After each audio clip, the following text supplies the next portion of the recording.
falar sobre vida de oração. E olha que bonito o livro, né? O livro meio que segue o catecismo da Igreja Católica, né? Então, a estrutura do livro é catecismo da Igreja Católica. Então, a primeira parte do livro a gente falou sobre o credo, ou seja, o que a gente crê. E a gente falou sobre muita coisa importante. Depois, o que nós devemos fazer? Aí nós vimos os mandamentos, tá? E depois, os sacramentos, né? Depois a gente fez os sacramentos, que é algo muito importante para a nossa igreja católica. E depois, agora, é muito importante nós falarmos sobre vida de oração. E aqui eu preciso te falar uma coisa muito importante. Essa pregação, ela é importante para você entender o quê? Os 40 dias vão acabar. Os 40 dias com São Miguel que a gente está vivendo aqui. E você vai parar de orar? Não. Eu, Frei Gilson, terminando os 40 dias, eu não vou mais acordar eu acordo às 3 da manhã, né? Eu não vou acordar 3 da manhã para orar. Não. O meu propósito com Deus de acordar às 3 da manhã e para rezar às 4 é na quaresma da igreja, é nos 40 dias com São Miguel Arcanjo, nas sextas-feiras. Esse é o meu propósito. E eu convido todos vocês a fazer esse propósito junto comigo. E quem quer, quem se sente chamado por Deus, vem. Mas depois, a vida do Frei entra na sua normalidade, né? Eu já não acordo tão cedo. E às vezes eu vou ter que rezar o meu rosário dentro de um avião, rezar o meu rosário dentro de um carro. Cada dia eu estou num lugar. E agora a minha vida de oração vai ter que acompanhar o meu dia a dia. E isso vai acontecer com a maioria de vocês, né? Pode ser que alguém se sinta chamado aí agora a toda madrugada acordar, mas a maioria de nós vamos voltar à nossa vida normal, né? Só que esta vida normal, ela não pode ser sem oração. Então eu peço, por favor, que este tema que você vai escutar agora, vida de oração. Vida de oração, ela não é só então não podemos viver 40 dias de oração e depois tudo acabou, não. A tua vida deve ser uma vida de oração constante, tá bom? Então, esse tema que nós vamos tratar, ele é da mais alta relevância, tá?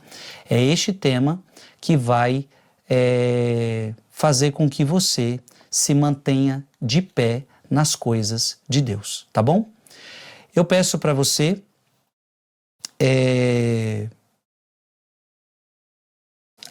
você que está acompanhando o livro, que você possa então se preparar para tudo que Deus vai falar com você. Veja bem, hoje o livro é muito grande, o tema é muito grande, tá? Só para você ter noção, eu tenho aqui 18 folhas na minha mão, 18 páginas na minha mão, e eu vou tentar fazer o mínimo de intervenções possíveis, porque senão a gente demoraria aí de 2h30 a 3 horas para fazer uma pregação dessa, se a cada parágrafo eu for comentando, tá? O livro é muito bem explicadinho, então vou pedir muito a sua atenção. O Frei hoje vai ler mais e vou só adentrando aonde eu senti que eu preciso entrar para ir deixando mais claro o assunto para você, tá bom? Então, nos preparemos para tudo que Deus quer falar conosco. Primeira coisa, o que é oração? E por que orar? O que é oração? E por que orar? Veja, talvez não nos tenhamos apercebido suficientemente do grande privilégio que é poder falar com Deus na oração. Se você já se tocou do privilégio que é falar com Deus, porque isso é oração, falar com Deus. Gente, isso é um privilégio. Eu já começo a dizer para você, você consegue falar com o Papa a hora que você quer? Eu pergunto para você, você consegue falar com o Papa a hora que você quer? Provavelmente você vai me dizer não. Tem muita gente importante deste mundo que a gente tem que marcar a audiência e olhe lá, para conseguir falar com essa pessoa. Então, quanto mais com Deus, que é muito maior do que qualquer pessoa desta terra, e com Deus você não precisa marcar audiência, você não precisa marcar nada, e você fala com Ele a hora que você quer. Olha o privilégio da oração. Então, a oração é falar com Deus. É duro imaginar como teria sido a nossa vida se Deus tivesse optado por agasalhar-se sob o manto de sua majestade, deixando que os homens se arranjassem como pudessem. Então, você imagina se Deus nos deixasse falando sozinho. Ele podia fazer isso. Deus está infinitamente distante de nós. A distância de Deus para nós é infinita.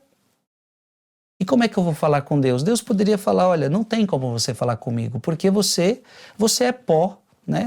Gênesis capítulo 3, versículo 19, lembra-te que és pó e ao pó há de retornar, e eu sou Deus. Então não tem como a criatura falar com o Criador, o pó falar com aquele que é o Todo-Poderoso. Deus poderia ter feito isso, mas não é o que acontece.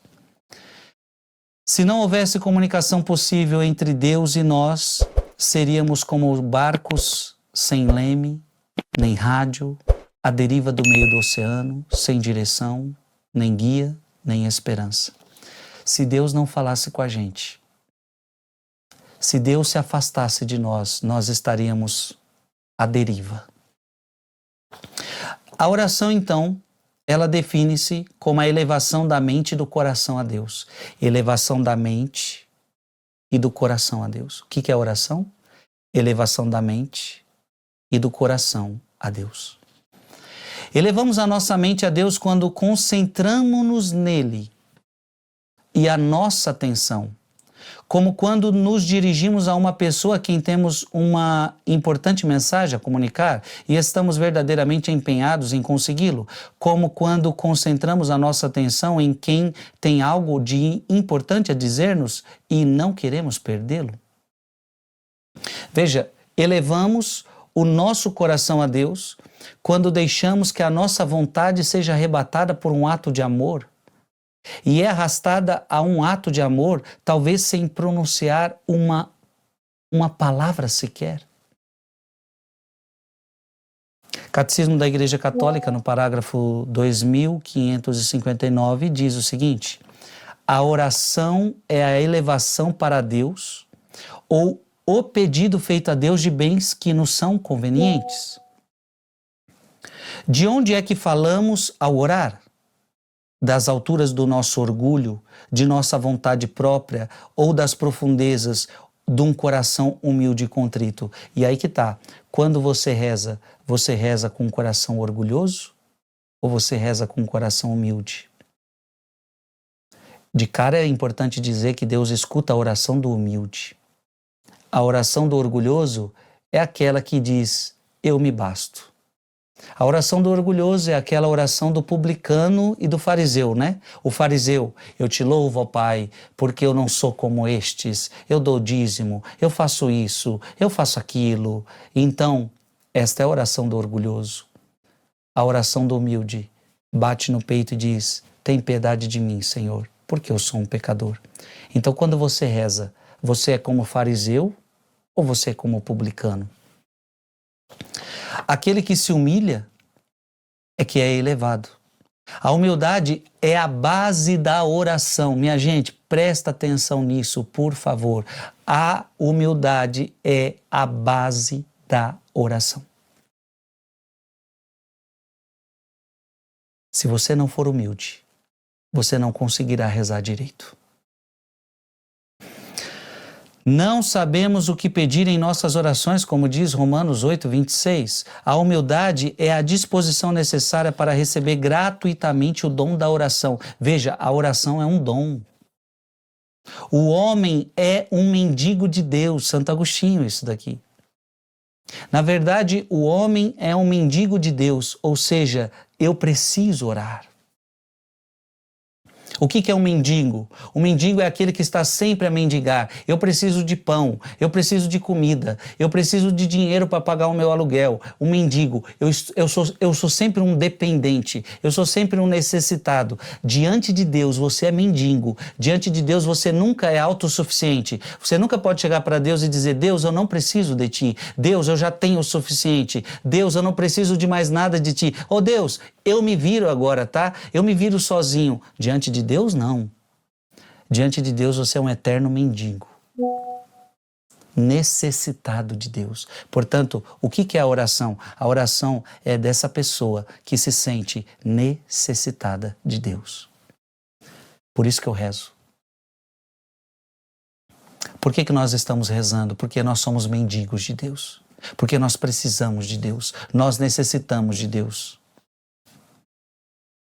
Ah, mas eu já tenho Deus. Não, mas a oração é aquela pessoa que diz, mas eu quero mais, eu preciso de mais, ainda não é o suficiente.